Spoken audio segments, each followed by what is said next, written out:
Hey, how's it going everyone? Tricky Acid here and welcome back to another Cyberpunk 2077 video. I've got a bunch of news to share with you all regarding online multiplayer, free DLC, and we'll be going over the new roadmap that CDPR posted of the future plans for Cyberpunk throughout the year. But before we get started, as always, be sure to subscribe if you're new, and let's jump right in.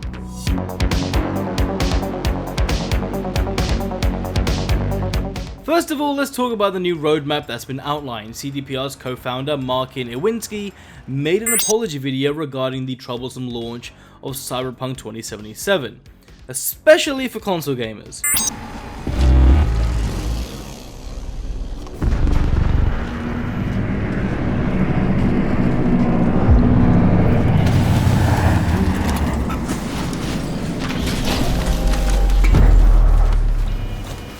Bet you didn't expect to see me here. Yep, that was Xbox footage. Now onto the roadmap. After release, there were a few hotfixes for consoles, but now that we're in 2021, we can see there's going to be a further 2 larger patches released later this year, which in theory, if done correctly, will fix the issues that are occurring on console and fingers crossed will make the base console version actually playable. Now for me on PC, I have been having a blast on the game. I absolutely love it and it runs really smooth.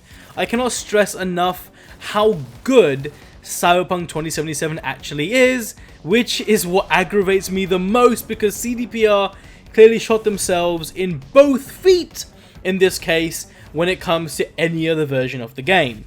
In hindsight, it was a terrible move for CDPR to think a game of such caliber that is Cyberpunk 2077, of the way the game was designed, will perform similar on older gen hardware when you're dealing with 8-year-old tech, but it is what it is. It's done now and we can only keep applying bandages on what's already been broken.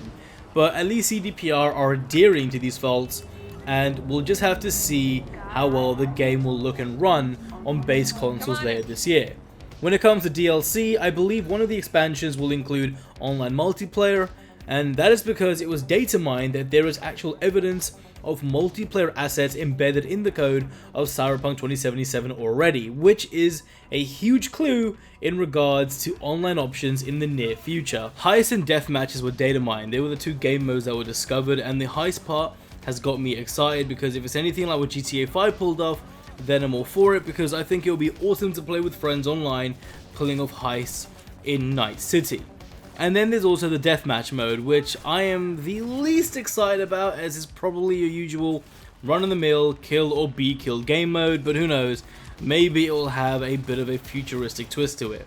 Besides that, I'm sure we'll also get other free DLC that will include aesthetic updates such as new attire, maybe even the option to change our hairstyles and more as well. And then finally, by late 2021, players who own Xbox Series X or PS5 will get their hands on the free next gen update.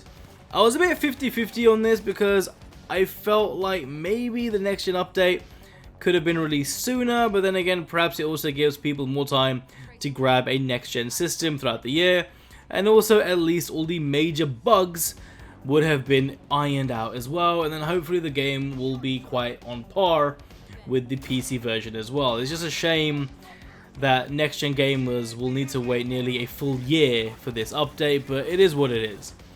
But that's it really for this video. It was more of an update on the future plans of Cyberpunk 2077 and an overview of the roadmap. Let me know what you think in the comments. I love hearing from you guys. Also, if you did enjoy the video, please give it a like because it really helps me out. And I will catch all of you next time.